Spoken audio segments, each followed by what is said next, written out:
요한계시록 21장 1절부터 8절까지 같이 읽겠습니다. 시작. 또 내가 새 하늘과 새 땅을 보니 처음 하늘과 처음 땅이 없어졌고 바다도 다시 있지 않더라. 또 내가 보매 거룩한 성 새 예루살렘이 하나님께로부터 하늘에서 내려오니 그 예비한 것이 신부가 남편을 위하여 단장한 것 같더라. 내가 들으니 보좌에서 큰 음성이 나서 가로되 보라 하나님의 장막이 사람들과 함께 있으며 하나님이 저희와 함께 거하시리니 저희는 하나님의 백성이 되고 하나님은 친히 저희와 함께 계셔서 모든 눈물을 그 눈에서 씻기시니 다시 사망이 없고 애통하는 것이나 곡하는 것이나 아픈 것이 다시 있지 아니하리니 처음 것들이 다 지나갔음이로라. 보좌에 앉으시니가 가라사대 보라 내가 만물을 새롭게 하노라 하시고 또 가라사대 이 말은 진실하고 참되니 기록하라 하시고 또 내게 말씀하시되 이루었도다. 나는 알렙과 타고요 처음과 나중이라. 내가 생명수 샘물로 목마른 자에게 값없이 주리니 이기는 자는 이것들을 유업으로 얻으리라. 나는 저희 하나님이 되고 그는 내 아들이 되리라. 그러나 두려워하는 자들과 믿지 아니하는 자들과 흉악한 자들과 살인자들과 행음자들과 술객들과 우상 숭배자들과 모든 거짓말하는 자들은 불과 유황으로 타는 못에 참여하리니 이것이 둘째 사망이라. 아멘.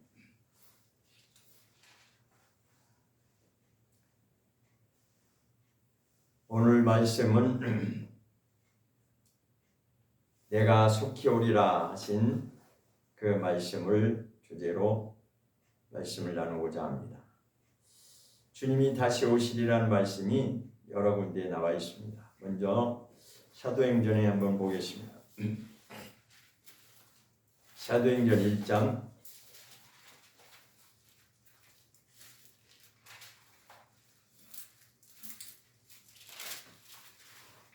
사도행전 1장 11절입니다.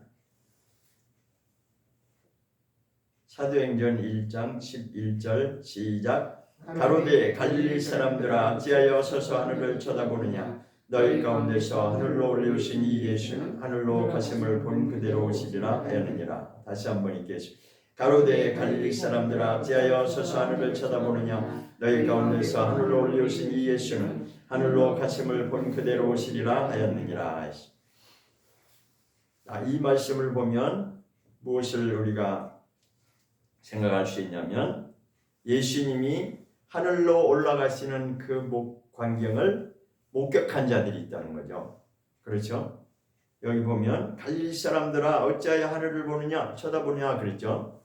그러면 그들이 예수님이 하늘로 올라가실 때 그것을 직접 본 증인들이 있다는 겁니다. 그죠? 그들에게 말씀하신 거예요. 하늘을 왜 쳐다보냐? 예수님은 지금 올라가신 그 모습 그대로 다시 올 것이다. 그 말씀이죠. 그럼 분명히 이 한 구절을 통해서 예수님이 부활하셔서 승천하셔 하늘로 올라가셨다는 이 사실이 역사적인 사실이 있었다라고 하는 것을 증거해 주는 것입니다. 그렇지만 이 말씀도 믿음이 있어야 이게 믿어지는 거죠. 그죠? 무조건 믿어지는 게 아니라 정말 그렇구나 라고 하는 믿음이 정말 하나님이 주시는 믿음이 있어야 이 말씀이 믿어지는 거예요. 정말 예수님이 부활하셨구나. 우리는 본 적도 없고 아무 증거도 우리에게는 없지만 이 기록된 말씀을 통해서 우리가 믿게 되는 거예요. 그래서 그 어떤 것보다도 가장 중요한 믿음이 뭐냐면 말씀이 믿어지는 믿음. 말씀이 믿어질 때 우리의 믿음이 자라는 것입니다. 이적도 중요하고 능력도 중요하지만 그것은 그 순간뿐입니다. 그 순간이 지나면 또 잊어버리는 거예요. 그 증거가 어디에 나왔냐면 출애굽기에 이스라엘 백성들이 그것을 다 보여주고 있는 거예요. 홍해바다를 가르는 그 역사적 사건이 분명히 그들에게는 자기네들이 직접 목격한 증인들이었어요. 그럼에도 불구하고 그 순간을 딱 지나가면 무엇 때문에? 환경 때문에, 육체의 환경 때문에 그것이 다 잊어버려지는 거죠. 그때 분명히 그 사실이 본 적이 있고 우리가 경험한 적이 있음에도 불구하고 그 순간만 지나가면 그것은 생각이 안 나고 오직 뭐만 생각나요? 눈앞에 있는 현실만 발 동동 구르는 거죠. 그래서 우리가 이 땅에 있는 동안에 믿음의 훈련을 받는 것인데, 믿음의 훈련을 무엇을 통해서 받느냐? 물론 때로는 그런 역사적인 사건을 통해서 보기도 하지만 그것은 가끔씩 있는 거죠. 가끔씩. 그것이 날마다 있는 게 아니잖아요. 그렇죠? 또한 우리가 어떠한 집회에 가서 은혜를 받는 것도 그 순간에는 무엇이 다 정말 믿음이 내가 있는 것 같고 굉장히 아주 대단한 것 같은데 그 순간을 딱 지나가면 또 우리의 현실에, 삶의 현실에 돌아오면 또 잊어버리잖아요. 무엇만 눈에 보여요? 내 눈앞의 현실만 자꾸만 크게 보이는 거죠. 그래서 이 말씀을 통해서 우리가 다져지고 또 다져지고 다져지는 그 훈련을 아주 정말 세상 말로 아주 모질게, 그렇게 모질게 우리가 훈련을 받는 거예요. 사실 거기에서 통과하는 자가 있고 그것을 통과하지 못하는 자가 있어요. 그래서 훈련이 세면 셀수록 우리에게는 그만큼 믿음의 담력이 점점 더 성장해 가는 것입니다. 우리가 굳세게 아주 의지적으로 신념으로 하는 것이 아니라 말씀을 통해서 그 말씀이 믿어지고 점점 더 우리의 믿음은 자라는 것입니다. 그런데 이 말씀이 들어도 그런 것 같고 들을 때뿐이고 그것이 믿어지지 않는다면 어떻게 되겠습니까? 자라지 않는 것이죠. 그래서 성경에도 그런 말씀합니다.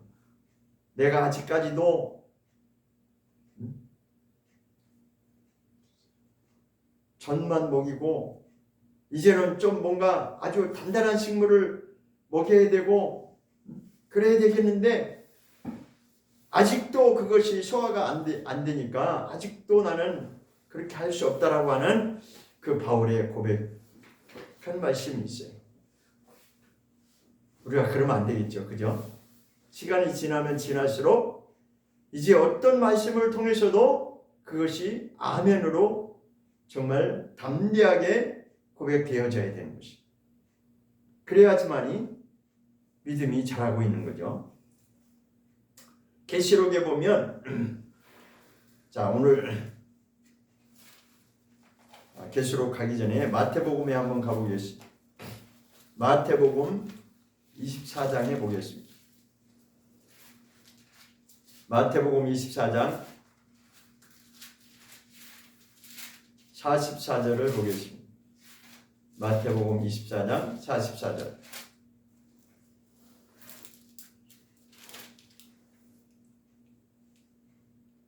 시작. 이러므로 너희도 예비하고 있으라. 생각지 않은 때에 인자가 오리라. 다시 한번. 이러므로 너희도 예비하고 있으라. 생각지 않은 때에 인자가 오리라. 인자가 오리라는 말이 무슨 말씀이에요? 예수님 다시 오신다는 거죠. 이 말씀은 예수님께서 이 땅에 계실 때 직접 하신 말씀입니다. 생각지 않은 때에 분명히 올 것이다. 언젠가는 분명히 다시 올 것이다. 그러면서 너희는 예비하고 있으라는, 준비하라는 것입니다. 준비하고 있으라는 거죠. 예수님이 오시는 것을 맞이하는 것은 준비한 자가 맞이하는 거예요. 준비하지 않은 자는 그날에 통곡한다고 그랬어요. 성경은. 그러니까 성경의 모든 말씀은 시작부터 마지막까지 예수 그리스도에 대해서 말씀하면서 첫 번째는 구약의 말씀은 초림하실, 처음으로 이제 우리의 죄를 대속하기 위해서 오시는 초림 예수님에 대해서 계속 예언을 했죠. 구약의 모든 선지자들을 통해서 예수님 메시아가 오실 것을 계속 그렇게 예언하다가 때가 되니까 마침내 예수님이 말씀대로 그대로 오셨어요. 그런데 이제는 신약에 있는 모든 말씀은 무엇을 예언하기 위해서 기록되었냐면 다시 오실 예수님을 예언하기 위해서 마태복음부터 계시록까지 계속 말씀하시는 것입니다. 그러므로 우리는 말씀이 믿어지고 또 믿어지고 믿어지면 믿어질수록 점점 더 하나님께 더 가까이 가려고 준비하는 자가 될 것입니다. 그런데 때로는 우리가 세상을 바라보면 그런 마음을 놓칠 때가 있죠. 그래서 자꾸만 말씀으로 돌아가야 돼요. 말씀이 자꾸 우리에게 충격을 줘야 돼요. 말씀을 읽으면 왠지 모르게 자꾸만 마음이 하나님께로 돌아가죠. 근데 말씀을 멀리하면 멀리할수록 자꾸만 현실만 쳐다보게 돼 있어요. 정말 그렇습니다. 그래서 말씀을 가까이 해요. 저는 요즘에 계속 좀 됐죠. 몇 달 전부터 계속 계시록만 읽고 있어요. 계속 계시록만 읽고 있는데 이제 한 가지 더 도전을 하려고 해요. 시편을 좀 읽으려고 도전을 하려고 하는데, 그러니까 아무튼 말씀으로 자꾸만 나를 이 훈련을 시켜야 돼요. 그리고 그 말씀이 자꾸만 깨달아지고 정말 그 말씀이 내에 와닿으면 그래 맞아 내가 정말 소망은 이거밖에 없지. 자꾸만 이 담담이 생겨요. 제가 올해는 아이들이 이제 구정 첫날에 체별을 한다고 그래요. 근데 사실 솔직히 이번에는 그냥 지나가려고 했어요. 마음이 좀 편치를 않아가지고 그냥 지나가려고 준비도 안 하고 있었는데 애들이 또 계속 체별을 해야 된다, 인사를 해야 된다고 그래서 받긴 받았는데 거기서 제가 이번엔 내가 유언을 하겠노라고 해서 제가 유언을 미리 했어요. 제가 하고 싶은 유언의 말을 미리 했어요.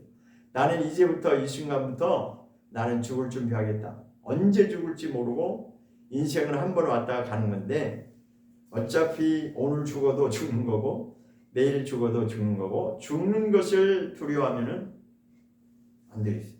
그래서 나는 미리 유언을 해놓고 그렇게 이제 시작하기로 했습니다.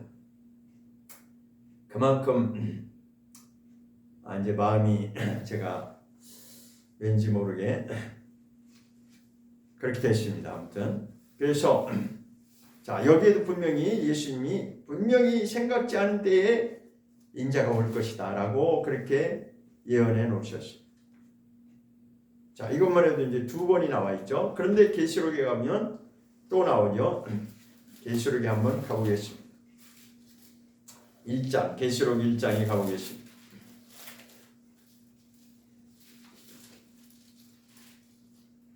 요한계시록 1장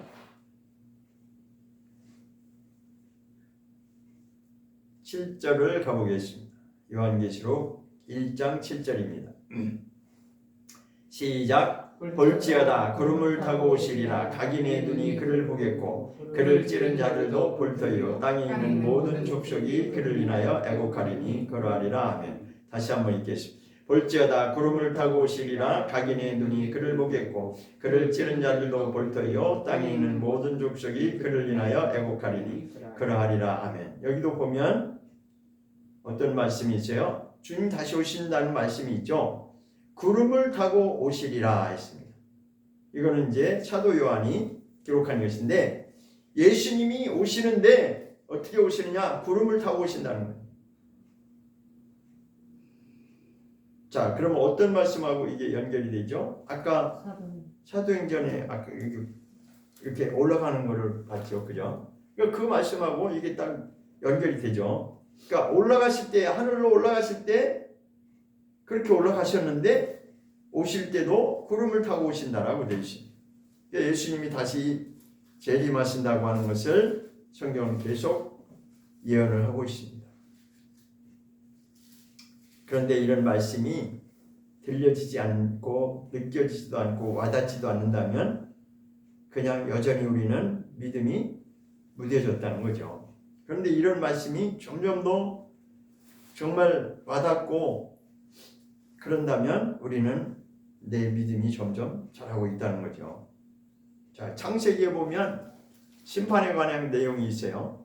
자, 지난번에도 설교 중에 말씀드렸는데 에녹이라고 하는 사람이 자기 아들을 낳는 순간에 그 이름이 심판이라고 하는 그 계시를 받았어요.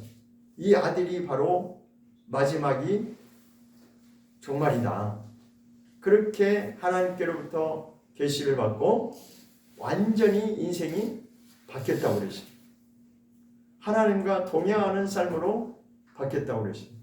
그런데 그는 300년이라고 하는 세월을 하나님과 동행하는 삶을 살았는데 정작 그 계시를 받은 그는 정말 하나님과 동행하는 삶을 살다가 일찌감치 그는 먼저 갔어요.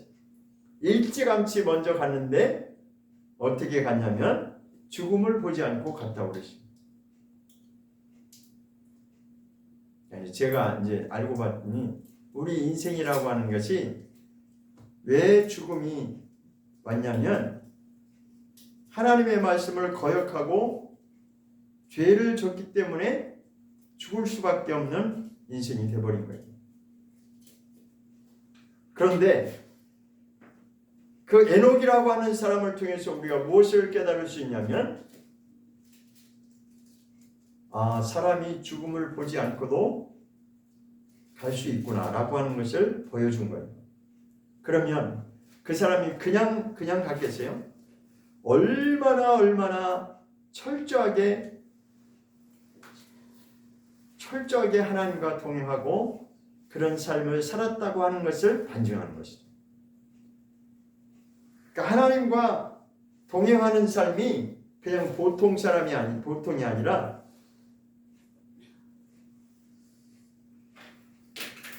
이런 표현이 있어요.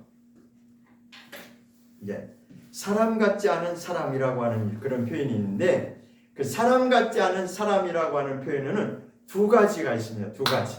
한 가지는 어떤 때에 그런 표현을 하냐면 정말 사람이 할 수 없는 그런 경지에 이르는 사람, 그런 사람을 두고 사람이 사람 같지 않은 사람이다 이렇게 표현해요.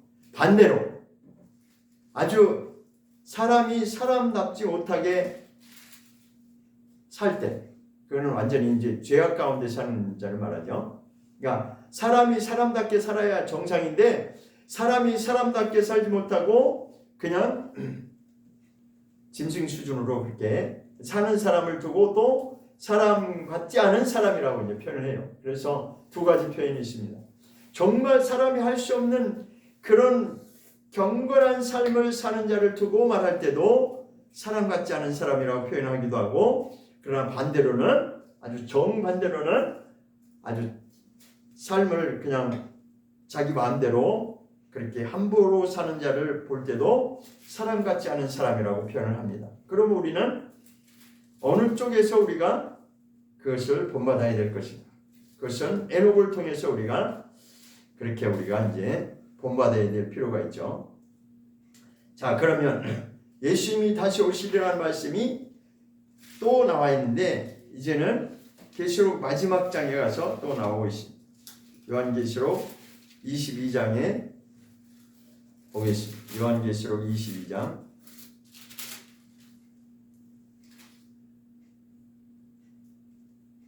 7절을 보겠습니다. 요한계시록 22장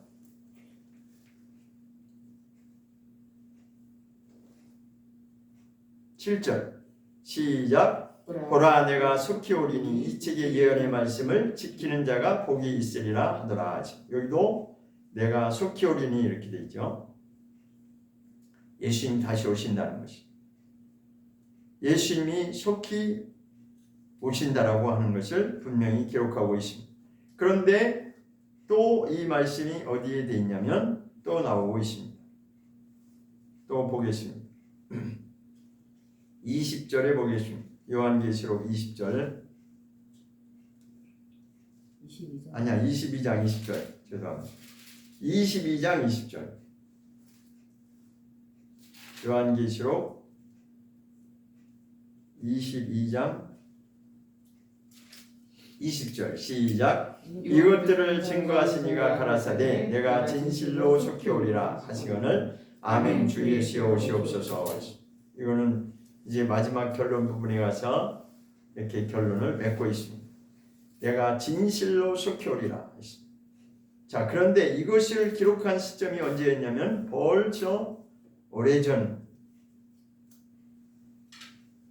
이야기죠. 사도 요한이 이 기록을 할 때 시점이 AD 한 96년 정도로 그렇게 보고 있는데, 그러면 거의 2000년 가까이 되는 그 전에 2000년 세월이 그 이전에 지금 시점으로 하면 그때 그 시점에서 이것을 기록할 때 그렇게 기록한 것이, 그럼에도 아직 예수님은 오시지 않았죠. 그렇지만 분명한 것은 뭐냐면 때가 되면, 그때가 언젠지는 모르지만 때가 되면 분명히 예수님이 오신다는 것입니다. 자, 한 절만 더 보도록 하겠습니다. 계시록 3장 11절을 보겠습니다. 계시록 3장 11절 요한계시록 3장 11절입니다.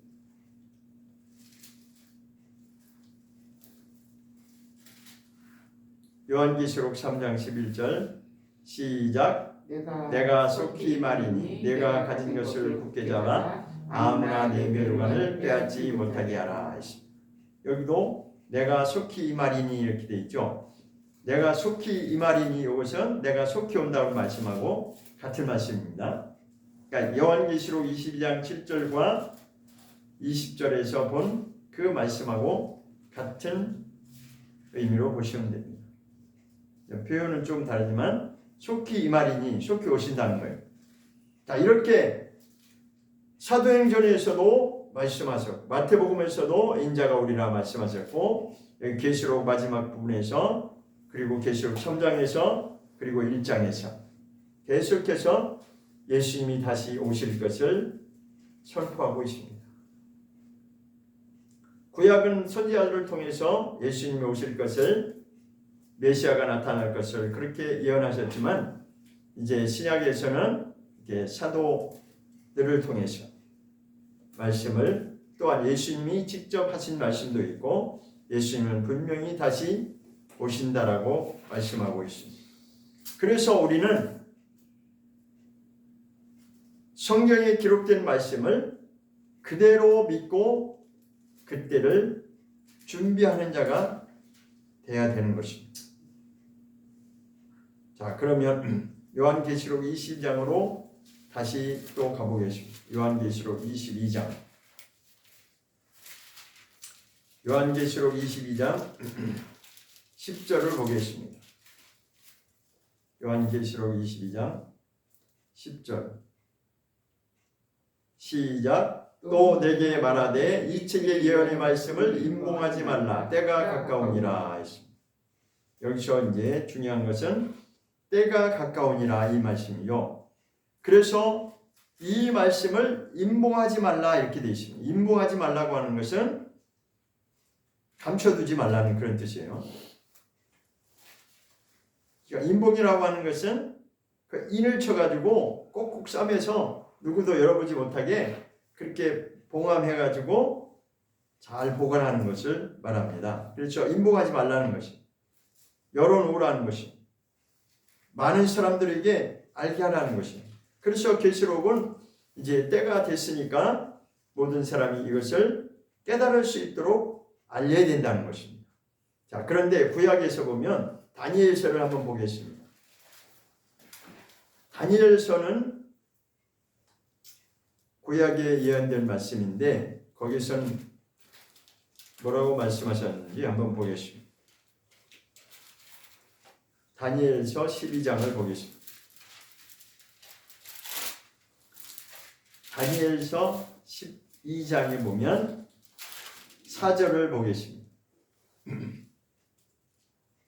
다니엘서 12장 4절과 9절을 보겠습니다. 두 절을 4절 먼저 보겠습니다. 다니엘서 12장 4절 시작. 다니엘아 마지막 때까지 이 말을 간수하고 이 글을 봉함하라. 많은 사람이 빨리 왕래하며 지식이 더하리라. 다시 한번 다니엘아 마지막 때까지 이 말을 간수하고 이 글을 봉함하라. 많은 사람이 빨리 왕래하며 지식이 더하리라. 이 말씀이 뭐냐면 다니엘한테 이 말씀을 이제 주실 때는 봉함하라고 말씀하셨어요. 다니엘서를 하나님이 예언하신 게 다니엘을 통해서 계시하면서 너는 이 글을 봉함하라 그랬습니다. 봉함이라고 하는 것은 아까 인봉이라고 하는 말에 그 말하고 같은 뜻입니다. 인봉한다. 꼭꼭 그 인을 쳐가지고 거기다 도장 찍어서 보관하는 것이 인봉한다는 거예요. 그런데 봉함이라고 하는 말이 같은 말이에요. 근데 다니엘서에서는 그것을 봉함하라고 했어요. 그런데 아까 계시록에서는 사도 요한한테는 뭐라고 그랬어요? 인봉하지 말라고 그랬죠. 그죠? 이거는 인봉하라는 뜻, 봉함이라고 하는 인봉하라는 뜻이고 계시록 사도 요한한테 말씀하실 때는 열어놓으라는 거예요. 알리라는 것입니다. 이 계시를 많은 사람들이 깨달을 수 있도록 열어서 알리라고 하는 뜻이고 다니엘서에서는 봉함하라고 했어요. 그런데 그 말씀이 또 9절에 또 한번 보겠습니다. 9절 다니엘서 12장 9절입니다. 시작. 그가 가로되 다니엘아 갈지어다 대저 이 말은 마지막 때까지 간수하고 봉함할 것임이니라. 여기 봉함이라는 말이 또 나왔어요. 그죠? 자, 이 공통된 내용이 4절하고 9절에 공통된 내용이 두 가지가 나오는데 하나는 봉함하라고 하는 그 말씀이고 하나는 마지막 때라고 하는 말이 나오고 있죠. 그죠? 마지막 때까지라고 하는 말이 4절에도 나오고 9절에도 마지막 때까지 간수하고 봉함하라 하는 게 비밀로 두라는 것입니다. 왜냐하면 이때 다니엘이 글을 기록할 때는 예수님이 오시기 전에 있었던 사건이었어요. 그러니까 그때는 아직 때가 되지 않았기 때문에 계시를 하나님이 주셨지만 이것을 간수하고 간직해 두라는, 봉함해 두라는 거예요. 그런데 계시록에 와서는 뭐라고 그랬어요? 이제는 때가 됐으니까 오픈하라는, 열으라는 거예요. 여기 다니엘서에서 뭐라고 그랬어요? 언제까지 봉함하라고 그랬어요? 마지막 때까지. 자, 4절을 다시 한번 다니엘서 12장 4절을 한번 다시 읽어보겠습니다. 다니엘서 12장 4절에 보면 다시 한번 읽어보겠습니다. 시작. 다니엘아 마지막 때까지 이 말을 간수하고 이 글을 봉함하라. 많은 사람이 빨리 왕래하며 지식이 더하리라. 이 말이 봉함하라고 하는 그 뒤에 후반부에 나온 말씀이 무슨 말씀인지 우리가 이제 깨달을 필요가 있어요. 전반부에는 봉함이라고 하는 그 말의 전반부에는 마지막 때까지 이 말을 간수하고 보관해두라 이렇게 말씀하셨는데 그 뒤에서는 많은 사람이 빨리 왕래하며 지식이 더한다는 이 말씀을 딱 기록하고 있죠. 그러니까 많은 사람이 빨리 왕래하며 지식이 더한다고 하는 것이 뭐냐면 마지막 때를 지금 이렇게 설명하고 있는 것입니다. 자, 오늘날 우리의 현실을 보면 이 말씀이 딱 맞는 거죠. 오늘날 우리가 해외 절 좀 보세요. 해외 여행하는 사람들이 많죠. 그리고 뭐 미국이라든지 유럽이라든지 거의 뭐 그냥 하루 24시간 안에 그냥 다 움직일 수 있잖아요. 그죠? 우리가 여기서 인천공항에 딱 출발하면 미국에 한 17시간 정도는 멀리 가는 데는 17시간 제도 이제 17시간을 한번 가보긴 가봤는데 하루권이면은 다 갈 수 있어요. 그게 바로 많은 사람이 빨리 왕래한다고 하는 그 말이에요. 그리고 지식이 더하리라. 오늘날 지식이 얼마나 많습니까? 그죠? 요즘에 인터넷 열기만 하면은 지식이 뭐 그냥 엄청나잖아요. 그죠? 요즘은 뭐 정보시대라고 그러잖아요. 그러니까 여기서 지금 다니엘한테 하나님이 말씀을 주실 때 마지막 때에 있을 일까지 딱 여기 기록해 보이는 거예요. 얼마나 하나님 말씀이 정확합니까? 그러니까 모든 인류의 역사는 그냥 하나님의 장중에 있는 거예요. 근데 우리가 그냥 인간이 까불고 있는 거죠. 한마디로. 지금 얼마나 하나님의 그 창조 질서에 도전하는 일이 많이 일어납니다. 너무나 상식밖에 있을 수 없는 정말 생각할 수 없었던 일들까지 지금 다 벌어지고 앞으로는 더 할 겁니다. 근데 누가 어떤 과학자인지 어떤 누가 그 이제 학자가 예언이 아닌 아무튼 말한 게 있는데 그 사람 말을 빌리자면 20세기보다 21세기가 그러니까 20세기면 언제예요? 1900년도부터 그죠? 1901년부터 2000년도까지가 20세기잖아요. 그럼 21세기는 언제부터예요? 2001년부터 이제 시작된 거예요. 그러니까 우리가 지금 언제를 살고 있냐면 21세기를 지금 살고 있는 거예요. 우리는 20세기에 태어나서 21세기에 이렇게 걸쳐서 20세기에 태어나서 우리는 다 1900 몇 년 태어났잖아요. 그죠? 근데 지금은 2000하고 25년이니까 21세기를 지금 달려가고 있는데 어느 누가 말을 했는데 뭐라고 말을 했냐면 21세기는 20세기보다 변화되는 속도가 그 빠르기가 1000배라고 그렇게 말하는 사람이 있어요. 1000배. 그럼 1000배면 어느 정도예요? 엄청나게 빠르게 변화한다는 거죠. 엄청나게 빠르게 변화되는 역사가 일어난다는 거예요.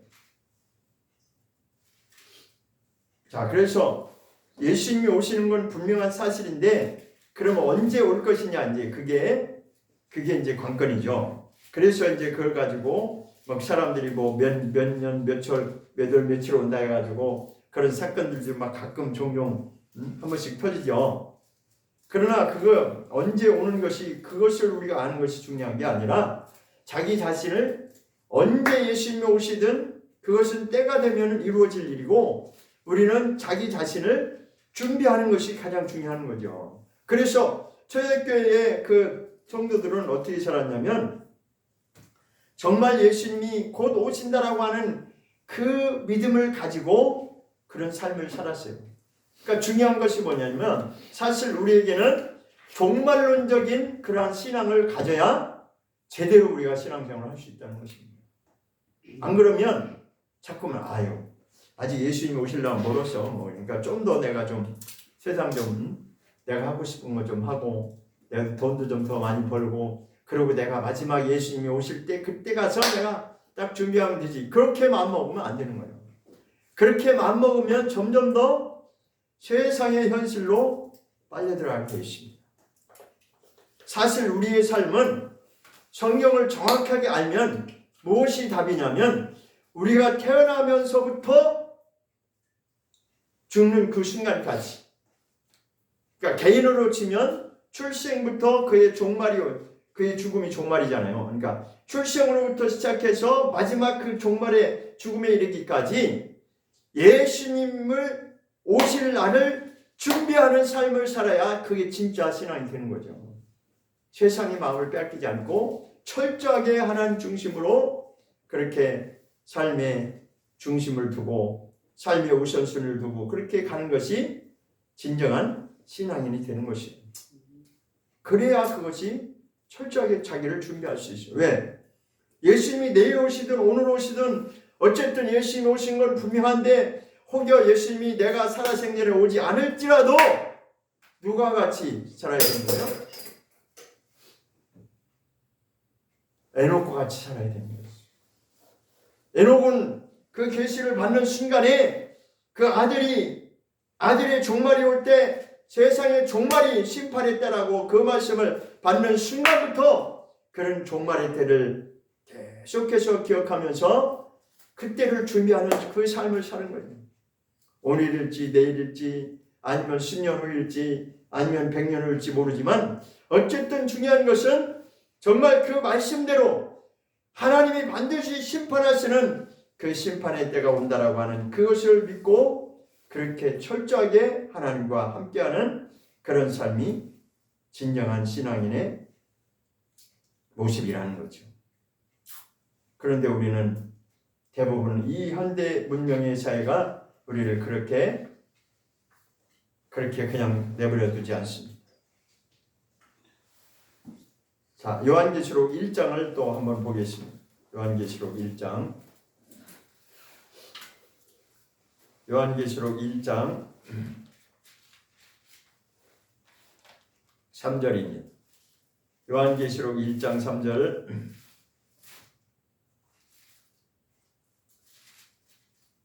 요한계시록 1장 3절입니다. 시작. 이 예언의 말씀을 읽는 자와 듣는 자들과 그 가운데 기록한 것을 지키는 자들이 복이 있나니 때가 가까움이라 하십니다. 여기는 세 가지를 말하고 있죠. 이 예언의 말씀을 첫 번째 읽는 자, 그 다음에 두 번째로는 듣는 자들과 세 번째로는 기록한 말씀을 지키는 자들이 복이 있다라고 이렇게 말씀하고 있습니다. 읽는 자와 듣는 자와 지키는 자, 이 세 가지를 말했어요. 그런데 계시록 마지막 부분에 가서는 뭐라고 말씀하시냐면 결론적인 부분에 가서는 22장을 가보겠습니다. 요한계시록 22장 7절을 보겠습니다. 요한계시록 22장 7절 시작. 보라 내가 속히 오리니 이 책의 예언의 말씀을 지키는 자가 복이 있으리라 하더라 하십니다. 자, 차이점이 뭐죠? 요한계시록 처음 시작할 때 1장 3절에서는 세 가지를 말했어요. 읽는 자, 듣는 자, 지키는 자, 이 세 가지를 말했는데 결론 부분에 22장 끝에 와서는 뭐라고 하냐면 한 가지만 말하고 있다. 이 말씀을 지키는 자가 복이 있다.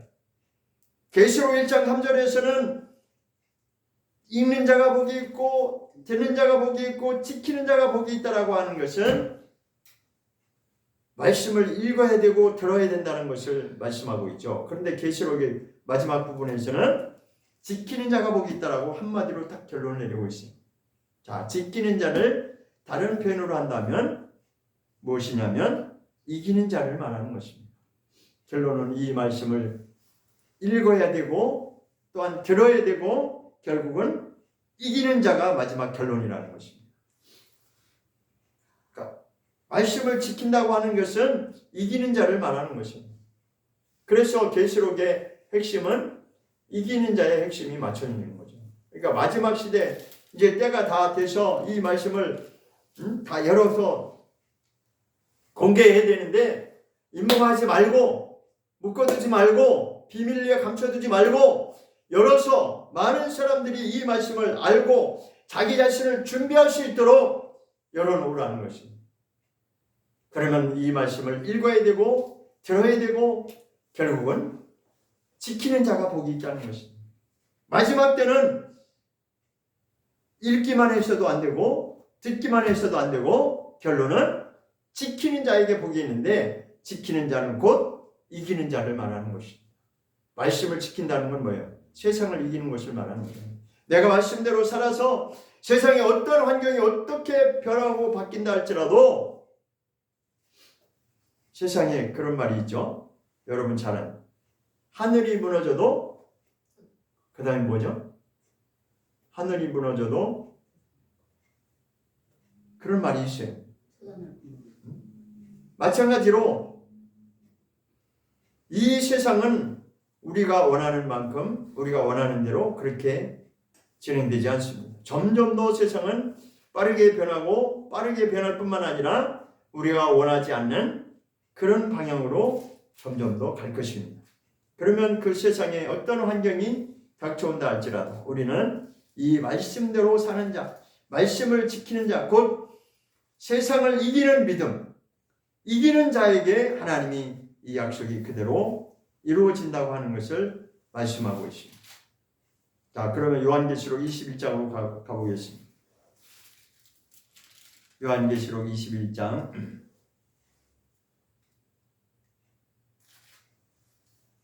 5절부터 보면 보좌에 앉으신 이가 가라사대 보라 내가 만물을 새롭게 하노라 하시고 이렇게 기록하고 있습니다. 이제 마지막 결론 부분이니까 지금 새하늘과 새 땅에 대해서 말씀하고 있죠. 새하늘과 새 땅을 말씀하시면서 첫 번째 이제 말씀하신 것이 바로 거룩한 성 예루살렘, 새 예루살렘 성을 2절에 말씀하고 있습니다. 새 예루살렘 성 안에 우리가 이제 들어가야 되는 것이 우리의 최종 신앙의 목적이 되어야 되는 목표가 되는데,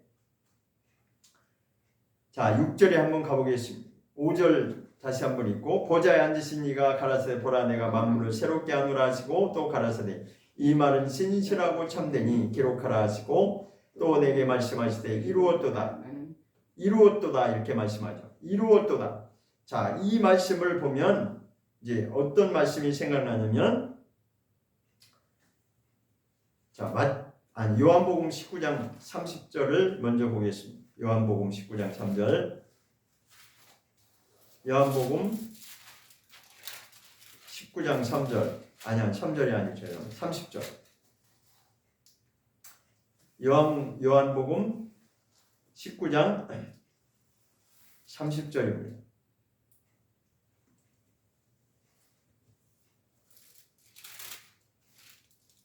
요한복음 19장 30절 시작. 예수께서 신 포도주를 받으신 후 가라사대 다 이루었다 하시고 머리를 숙이시고 영혼이 돌아가시니라. 다시 한번. 예수께서 신 포도주를 받으신 후 가라사대 다 이루었다 하시고 머리를 숙이시고 영혼이 돌아가시니라 하십니다. 여기도 보면 예수님이 마지막 죽으시는 그 순간에 선포하신 말씀인데, 다 이루었다라고 이 마지막 말씀을 하셨어요. 다 이루었다 이 말씀을 하시고 예수님이 이제 돌아가셨는데, 여기서 다 이루었다고 하는 이 말씀과 계시록 21장으로 다시 돌아가서 6절을 보겠습니다. 계시록 21장 6절에도 이루었도다 이 말씀이 나오죠. 그러니까 이루었다는 말씀이 요한복음 19장 30절에도 말씀하고 있고, 계시록 21장 6절에도 이루었다는 말씀이 나오는데, 다른 것은 무엇이냐면 요한복음 19장 30절 말씀은 예수님이 인류의 구속의 사역을 마친 그것을 이제 다 이루었다라고 말씀하신 것이고, 계시록 21장 6절에서 이루었다라고 말씀하신 것은 최종적으로 이제 결론을 말하는 것입니다. 하나님의 뜻과 계획이 완성되는 것을 말하는 것입니다. 하나님의 뜻과 계획이 완성되는 것이죠. 그러니까 예수님이 십자가에 돌아가시면서 다 이루었다라고 선포하시는 그 시점부터 마지막 때라고 그렇게 우리가 믿음으로 받는 것입니다. 그러니까 마지막 때라고 하는 것은 언제부터냐? 예수님이 십자가에 돌아가시는 그 순간, 그러니까 예수님이 초림하셔서 하나님의 뜻을 다 이루었다라고 선포하시는 그 순간부터 시작해서 오늘날까지 이 하나님의 때가 계속 지금 하나님 우리를 기다리고 계시는데, 언제까지냐? 이제 하나님의 때가 언젠가는 딱 결론이 내려지는 그때가 곧 올 것입니다. 요한계시록 21장 6절에서 이루었다라고 하시는 그 시점이 언젠가는 우리 앞에 이제 다가올 것인데, 그 마지막 때에 우리가 준비된 자로 그렇게 서야 되는 것입니다. 자, 계시록 1장으로 다시 가보겠습니다. 요한계시록 1장에 보면 이런 말씀이 있어요. 7절에 다시 한번 보겠습니다. 아까 봤는데 요한계시록 1장 7절 다시 한번 보겠습니다.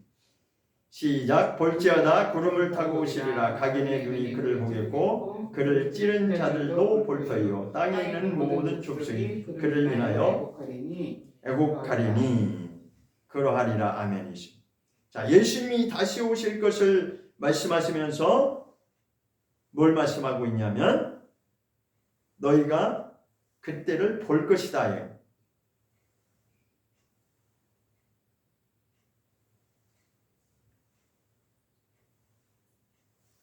근데 여기서 그 보는 증인들을 두 가지로 지금, 첫 번째는, 세 가지는 각인의 눈이 그를 보겠고, 다 사람들이 그를 본다는, 예수님이 오시는 그 광경을 사람들이 본다는 거예요. 첫 번째는 각인의 눈이 그를 보겠고 그렇게 했어요. 그 다음에 두 번째로는 그를 찌른 자들도 볼 터이여 있습니다. 여기서 그를 찌른 자들이 본다고 하는 것은 유대인들을 두고 이렇게 표현을 한 겁니다. 유대인들. 왜 그러냐면 예수님이 십자가에 못 박은 그 사건이 유대인들을 통해서 그 일이 이루어졌잖아요. 그러니까 그들이 예수님을 십자가에 못 박으셔서 막 그렇게 막 밀란이 일어날 그런 상황까지 되어서 빌라도가 결국은 이제 민중들의 그런 요구에 의해서 그렇게 이제 십자가 사건이 있었잖아요. 그래서 그들이 십자가에 못 박은 예수님을 찌른 자들도 그것을 볼 거, 예수님이 다시 오시는 그것을 직접 볼 것이고, 그 다음에는 이제 땅에 있는 모든 족속이 그를 인하여 애곡할 것이다 하십니다.